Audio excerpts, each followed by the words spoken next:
I recall an occasion when my wife and I were in evangelism and we were having Bible school at this church and trying to get across the idea that God sees and knows what we do, even if nobody else is watching. And so I used the example the kids could understand. I said, if your mom baked some cookies and she put them on the counter in a cookie jar and she said, now don't touch those cookies. Those are for company for later.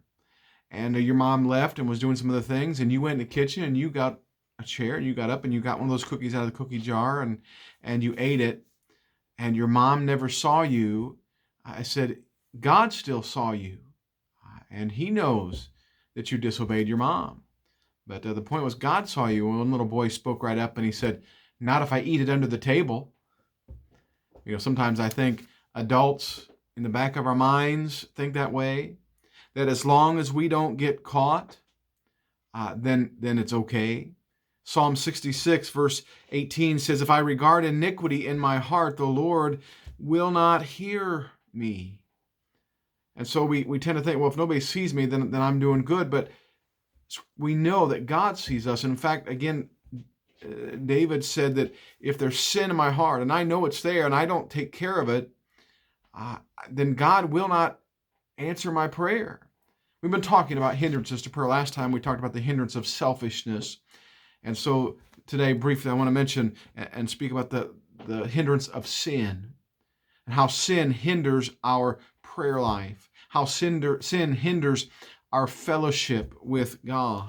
It breaks our fellowship with God and hinders his working in our lives. And Adam and Eve, when they were there in the garden before they sinned, they had unfettered access, unfettered fellowship with God.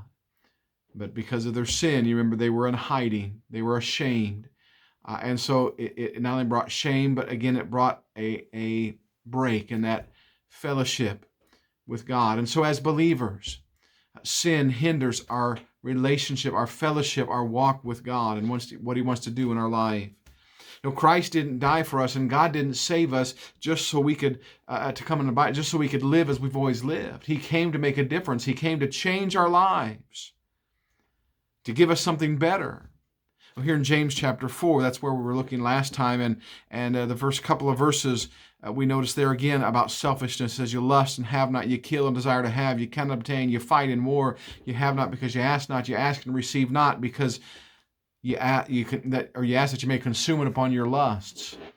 And so we talked about selfishness and how that hinders our prayer. But he goes on, verse 4, he says, ye adulterers and adulteresses, know ye not that the friendship of the world is enmity with God? Whosoever therefore will be a friend of the world is the enemy of God. He talks about worldliness, about spiritual, and he calls them adulterers and adultery. He's talking to believers here. He said you belong to God, and yet you're having a love affair with the world, with the things of the world. Spiritual adultery, the love of the world, the principles that reign therein, the ends that are sought, the gratifications which characterize it as distinguished from the church of God. And so we're not to live like the world. Scripture says we're to live like Christ. That's our standard. Our objective is not to be better than the next guy. Our objective is to be like Christ. And so and he says here, it's either friendship with the world or friendship with God. You can't have it both ways. You can't walk the line and expect to be in both worlds, have one foot in the world, as they say, and one foot in the church. You can't do that. He says, if you're friends with the world, and again by the world, I'm not talking about the people we befriend, those who need Christ, to win them to Christ, but there's a big difference there. But if we love the things of the world, and our priorities are of the things of the world, then he says here that we cannot love God. And so you can't have both. And you can't belly up to the bar on Saturday night and then walk into church Sunday morning and expect God to bless your life. You can't fill your mind with pornography or profanities and other garbage all week long and then expect to suddenly be in the proper frame of mind to worship God and fellowship with God on Sunday. It doesn't work. Luke 16 verse 13 says, no man can serve two masters, for either he will hate the one and love the other, or he will hold to the one and despise the other. No man can serve God and mammon. You cannot do it. You cannot do it.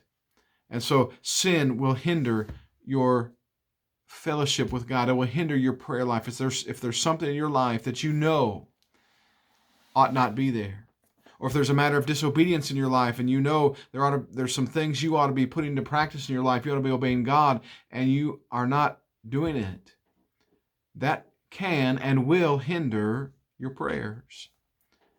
And so this morning I would just ask that you would do a little self-reflection. I can't even see you, much less see your heart, all right? And you can't see my heart. And so I ask that you deal one-on-one with God today and make sure that you are where you need to be so that your prayers can be effective. You know, James said the effectual fervent prayer of a righteous man availeth much.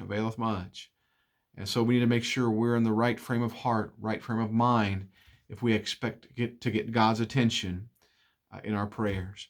We said last time, God is ready, He's willing, He desires to answer your prayers, but there's work for us to do in this relationship, in this fellowship, if we want God to intercede, to God to work on our behalf. Well, thank you for watching once again. Ministry Minutes. Next week, we're going to finish up this series. We're talking about the prayer the Lord gave the disciples, and then some hindrances to prayer, sin, or selfishness today, sin. And then next Thursday, we're going to look at strife and how that hinders our fellowship with God, our prayer life with God. Do you want your prayers heard? Then we can put these things into practice in our life. Thank you. Have a great day. God bless.